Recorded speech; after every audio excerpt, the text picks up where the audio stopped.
আসসালামু আলাইকুম। কেমন আছেন আপনারা সবাই? আশা করি যে যেখান থেকে আমার এই ভিডিওটি দেখছেন, মহান আল্লাহ তাআলার অশেষ রহমতে অনেক অনেক বেশি ভালো আছেন। আমরাও আলহামদুলিল্লাহ ভালো আছি। বরাবরের মতো নতুন একটি ভিডিও নিয়ে হাজির হয়ে গেলাম আমার প্রিয় ভিউয়ার্সদের মাঝে। না টেনে পুরো ভিডিও দেখার জন্য অনুরোধ জানাচ্ছি আমার প্রিয় ভিউয়ার্সদের। কারণ আমার প্রত্যেকটা ভিডিওতেই কোনো না কোনো টিপস থাকে যারা নতুন কাজ শুরু করেছেন কিংবা হাতের কাজের হ্যান্ড এমব্রয়ডারির কাজ করতে চাচ্ছেন তারা কিভাবে শুরু করবেন আজকের ভিডিওতে কিন্তু আমি সেটাই আলোচনা করব। আর তার সাথে এখানে আমি বেশ কিছু প্রাইড কটন নিয়ে এসেছি, অনেকগুলো কালার, সেগুলো আপনাদের সাথে শেয়ার করছি। তো এখানে হচ্ছে যে কালারগুলো, এই কালারগুলো কিন্তু অনেকটাই ডিপ, এখানে হালকা আসছে।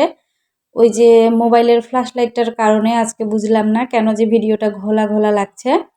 মনে হয় ফোনটা চেঞ্জ করতে হবে, এই ফোনটা দিয়ে আর বেশি দিন ভিডিও করা যাবে না। তবে কি করব, এখন তো হাতে টাকা পয়সা নেই, এটা দিয়েই কাজ চালাতে হবে। তো এটা হচ্ছে একেবারে টকটকা লাল, টুকটুকে লাল। একটা আপু হচ্ছে টুকটুকে লালের উপর লাল সুতা দিয়েই কাজ করে নেবেন। বেগুনি ড্রেসটা যে হচ্ছে সাদা সুতা দিয়ে করা হয়েছিল সেই রকম করেই, তো ওনার জন্য এই লাল টুকটুকে লাল কাপড়টা এনেছি। এটা হচ্ছে অর্গেন্ডি ভয়েলের উপর। আপু দুটো ড্রেস নিতে চেয়েছিলেন, একটা বেগুনি আর একটা লাল। এই লালের উপর লাল ম্যাচিং দিয়ে কাজ হবে। আর এটা হচ্ছে বেগুনি, এটা সাদা বেগুনি দিয়ে কাজ হবে।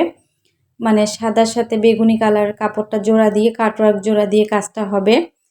আর আমার অনেক আপুরাই জিজ্ঞেস করেন আমি কত দিয়ে এই কাপড়গুলো কিনি, মানে প্রাইড কটন। তো আপু আমি 700 টাকা দিয়ে কিনি। অনেক ভিডিওতেই কিন্তু আমি বলি যে আমি 700 টাকা করে শাড়িগুলো কিনি। তারপরও অনেক আপু কমেন্ট করে জানতে চান যে আমি কত দিয়ে কিনি। তো বেশিরভাগ ভিডিওতেই কিন্তু আমি দেখিয়ে দেওয়ার চেষ্টা করি। আর আজকে যতগুলো কালারই এনেছি সবগুলোই কিন্তু অনেক সুন্দর। তো আলহামদুলিল্লাহ ঈদের কিন্তু অনেকগুলো অর্ডার আছে, আর কিছু ড্রেস আমি এক্সট্রা তৈরি করে রাখবো, যেগুলো হচ্ছে হয়তোবা তৈরি করা ড্রেসের মধ্যে কাস্টমার অনেক পছন্দ করে নিয়ে নেন। যেমন আমি এর আগে দুটো ড্রেস তৈরি করলাম, ওটা কিন্তু কোনো অর্ডারই ছিল না, তৈরি করতে করতে কাস্টমাররা পছন্দ করে নিয়ে নিয়েছেন। তো আমার অনেক আপুরাই কমেন্ট করেন যে ড্রেস তৈরি করেছেন, সেল হচ্ছে না। তো আমার প্রিয় আপুদেরকে বলবো, আপুরা আপনারা যারা কাজ শুরু করেছেন কিংবা করছেন, তো আপনারা একটা জিনিস খেয়াল রাখবেন যে আপনাদের কালার ম্যাচিং, সুতা ম্যাচিং এগুলো যেন সুন্দর হয়, দেখতে যেন খুব ভালো লাগে, দেখতেই যেন চোখে লেগে যায় কাস্টমারের যদি চোখে একবার একটা জিনিস লাগে তাহলে কিন্তু ওরা দামটা তেমন একটা দেখে না, ভালো লাগলেই কিন্তু নিয়ে নেয়।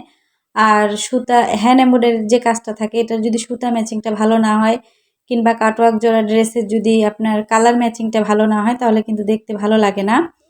তাই যখন এই কাজগুলো করবেন একটু খেয়াল রাখবেন। আর যে কর্মীদের দ্বারা কাজ করাবেন সেই কর্মীদের হাতের ফিনিশিং কেমন, তারা কিভাবে কাজ করে, তাদের কাজটা ভালো কিনা, প্রথমে তাদেরকে একটা ওড়না কিংবা একটা কামিজ দিবেন, দিয়ে দেখবেন, বা উনাদের দ্বারা কয়েকটা ফুল করিয়ে নেবেন, করিয়ে নিয়ে দেখবেন যে উনারা কেমন করছে, ফিনিশিং ভালো আছে কিনা।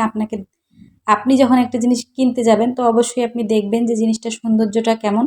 তো কাজটা করানোর পরে আপনি দেখবেন যে কাজটা আসলে সুন্দর লাগছে কিনা, তখনই কাজটা ওনাদের দ্বারা করাবেন। আমি তো এই বিষয়গুলো আবার অনেক বেশি খেয়াল রাখি। আমার কর্মীর কাজ পছন্দ না হলে কিন্তু আমি বাদ দিয়ে দিই, ওই কর্মী দিয়ে আমি কাজ করাই না। কারণ 1.5 মাস 2 মাস ধরে একটা কাজ করবে, আমি ইনভেস্ট করব টাকা, তারপরে আমি ড্রেসটা বাড়িতে এনে ফেলে রাখবো, বিক্রি হবে না। তো এরকম করে কাজ করিয়ে কিন্তু কোনো লাভ নেই। তো এই জিনিসগুলো অবশ্যই খেয়াল রাখতে হয়। আর এখানে কিন্তু কাপড় মাপ দেওয়ার একটা সহজ উপায় আমি দেখিয়ে দিচ্ছি আপনাদেরকে। আমার ঘরের যে দেওয়ালটা আছে সেখানে কিন্তু আমি যে যত ইঞ্চি করে কাপড় মাপি, মাপে কেটে নেই, তো সেখানে কিন্তু আমি এই যে লিখে লিখে রেখেছি। যেমন আমি ব্রাইট কটনের ঝুল কিন্তু আমি 50 নেই, তো এখানে 50 দাগ দিয়ে লিখে দিয়েছি। আবার ভয়েলের মধ্যে যখন আমি কাটি তখন কিন্তু 48 নেই, তো এখানে 48 লিখে রেখেছি। আবার ওড়নার জন্য চওড়াটা আমি 42 নেই, তো 42 লিখে রেখেছি। আবার 36 মানে 1 গজ, তো ওড়না আমি 2 গজ, আর 36-এর অর্ধেক হচ্ছে 18, তো এখানে 18ও দিয়ে রেখেছি, আবার 36ও দিয়ে রেখেছি। দুইবার 36 নিয়ে একবার 18 নিলেই কিন্তু আমার 2.5 গজ হয়ে যায়। আর এখানে কিন্তু 22ও লিখে রেখেছি। হাতার মাপটা যেহেতু আমি 22 নিই, তো এখানে দাঁড়িয়ে দাঁড়িয়ে কিন্তু আমি মেপে নিয়ে তারপরে কিন্তু আমি কাঁচি দিয়ে দাগ দিয়ে রেখে দেই, পরে অন্য কারো সাহায্য নিয়ে আবার ওগুলো কেটে নেই। তো এইভাবে করে কিন্তু আমার সুবিধা হয়। তো আপুদের সাথে শেয়ার করলাম, আমার প্রিয় আপুরা যদি কাপড় এভাবে কাটতে চান তাহলে কিন্তু কাটতে পারবেন। ওয়ালে এভাবে লিখে নেবেন, তারপরে দাঁড়িয়ে দাঁড়িয়ে সুন্দরভাবে কেটে নেবেন। এভাবে করে কিন্তু অনেকগুলো কাপড় একবারে কাটা যায়, আর কাটতে তেমন বিরক্তও আসে না। আর এখানে কিন্তু এই যে অনেকগুলো কালার আছে, আমি দেখিয়ে দিলাম আপনাদেরকে। কারো যদি পছন্দ হয়ে থাকে কাস্টমাইজ করে কোনো ডিজাইন দিয়ে নিতে পারবেন। আর যারা এই পর্যন্ত আমার ভিডিওটি দেখছেন, যদি আমার ভিডিওটি ভালো লেগে যায় তাহলে কিন্তু একটা লাইক দিতে ভুলবেন না। আর যদি আমার চ্যানেলে নতুন হয়ে থাকেন তাহলে কিন্তু আমার চ্যানেলটি সাবস্ক্রাইব করে আমার সাথে থাকার জন্য অনুরোধ জানাচ্ছি। যারা অলরেডি এই কাজটি করে দিয়েছেন তাদেরকে অসংখ্য অসংখ্য ধন্যবাদ। আর আমি কিন্তু প্রাইড কটনের 2টো শাড়ি অনলাইন থেকে অর্ডার দিয়েছি। কিভাবে অর্ডার দিয়েছি, কিভাবে আমি শাড়িগুলো হাতে পাচ্ছি, সেগুলো সম্পূর্ণ বিস্তারিত কিন্তু আমি পরবর্তী ভিডিওতে জানাবো। আগে আমি আমার হাতে পেয়ে যাব শাড়িগুলো, তারপরেই কিন্তু আপনাদের সাথে আমি শেয়ার করব যে শাড়ি দুটো অনলাইন থেকে আমি কিভাবে নিয়েছি। আমি যে কালারগুলো চাচ্ছি ওনারা সেম সেই কালারগুলোই আমাকে দিচ্ছে কিনা, কারণ আমার অনেক আপুরাই যে এলাকাতে থাকেন সেখানে প্রাইড কটন পাওয়া যায় না, নিতে পারেন না। নিজেদের জন্য যদি নিতে চান একটা দুইটা নিতে পারেন না, তো তাদের জন্য কিন্তু উপকার হবে যদি অনলাইন থেকে শাড়িগুলো নিতে পারেন। তবে হ্যাঁ, এক্সট্রা ডেলিভারি চার্জটা লাগছে, এটাই একটু সমস্যা। তো যাই হোক, এখান থেকেই বিদায় নিচ্ছি। সবাই ভালো থাকবেন, সুস্থ থাকবেন। মহান আল্লাহ তাআলা আমাদের সবাইকে ভালো রাখুন, সুস্থ রাখুন। আসসালামু আলাইকুম, আল্লাহ হাফেজ।